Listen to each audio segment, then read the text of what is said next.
தலைமை சரியில்லாததால் பேச்சுவார்த்தை தொடங்குவதற்கு முன்னதாகவே இந்தியா கூட்டணி உடையும் என்று மத்திய இணையமைச்சர் எல் முருகன் விமர்சித்துள்ளார். நமது லட்சியம் வளர்ச்சியடைந்த பாரதம் என்ற நிகழ்ச்சி புதுச்சேரி காமராஜர் மணிமண்டபத்தில் நடைபெற்றது. இதில் கலந்து கொண்ட எல் முருகன் மகளிர் சுய உதவிக் குழுக்களுக்கு கடன் உதவிக்கான காசோலைகளை வழங்கினார். பின்னர் மத்திய அரசின் மாதாந்திர நாட்காட்டியை வெளியிட்ட அவர் தொடர்ந்து செய்தியாளர்களுக்கு பேட்டியளித்தார். இந்தியா கூட்டணியின் தலைமை சரியில்லை என்று குறிப்பிட்ட அவர் அது ஒன்றுபடாத கூட்டணி, உருப்படாத கூட்டணி என்று கடுமையாக விமர்சித்தார். மீனவர்கள் பிரச்சினை என்பது 2 நாடுகள் சம்பந்தப்பட்டது என்பதால் மீனவர்களை ஆழ்கடலுக்கு சென்று மீன்பிடிக்க ஊக்கப்படுத்தி வருவதாக அவர் தெரிவித்தார்.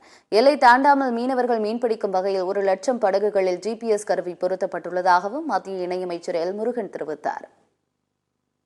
இண்டி கூட்டணி ஏற்கனவே அந்த கூட்டணி உடைந்து போக கூட்டணியாக இருக்கிறது.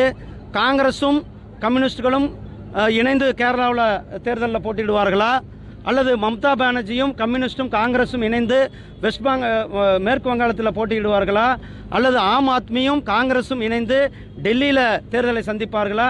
இப்பயே கெஜ்ரிவால் அவர்கள் எங்கே இருக்கிறாருன்னு தெரியல.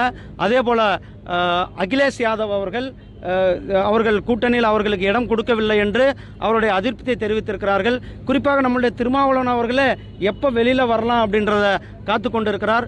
இந்த கூட்டணி அவர்கள் பேச்சுவார்த்தையெல்லாம் தொடங்குறதுக்கு முன்னாடியே உடனே, அதனால தான் அவர்களுடைய மீட்டிங்கே இன்னும் கூட நடத்த முடியல. ஒரு மீட்டிங்கு கூட அவரால் ஒரு டைம் ஃபிக்ஸ் பண்ணி நடத்த முடியல, தள்ளி போய் கொண்டிருக்கிறது. அவர்களுடைய தலைவர்களுக்கு ஒற்றுமை இல்லை. இது ஒரு ஒன்றுபடாத கூட்டணி. இந்த கூட்டணி உருப்படாத கூட்டணி.